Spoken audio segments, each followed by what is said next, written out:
Leora couldn't bring herself to return to her chamber. She wandered from one area of the castle to another. The family residence held too many echoes, too many reminders. Instead, she peeked into the hidden passage that she'd used for childhood adventures. How long ago that had been. Sharina had been her constant companion then, but the memory brought no solace. From the musicians' gallery, Leora watched Lorcan's assistants and a small horde of maids and footmen prepare for Midsummer Festival. Once the activity and color, the bright ribbons and vases overflowing with flowers, would have filled her with anticipation. Now they heralded a celebration she didn't know if she dreaded. Outside her mother's solarium, with its door of honey-pale wood, she paused. From within came women's laughter, and a gentle arpeggio played on a rill. All she had to do was lift the latch and enter. There would be sunlight, warmth, and inconsequential conversation. Her mother would be delighted.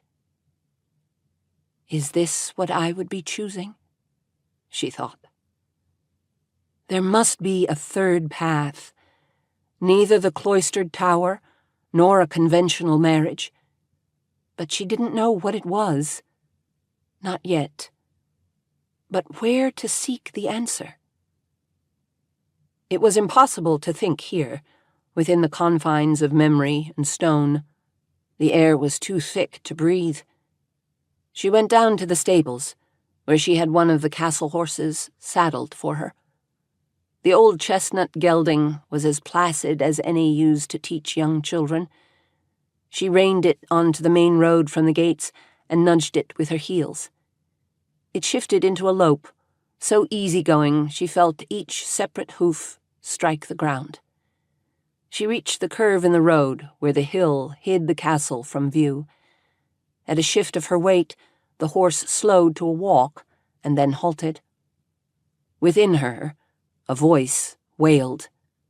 "It isn't fair. I'm a keeper. Doesn't my father realize what that means? Such a gift ought not to be tossed aside. And for what? A political treaty?" Kicking her feet free of the stirrups, she slid to the ground. Her mind churned with questions she couldn't answer.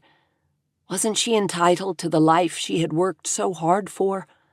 Didn't she have value in her own right, not just as a thing to be bartered away, no matter how noble the cause?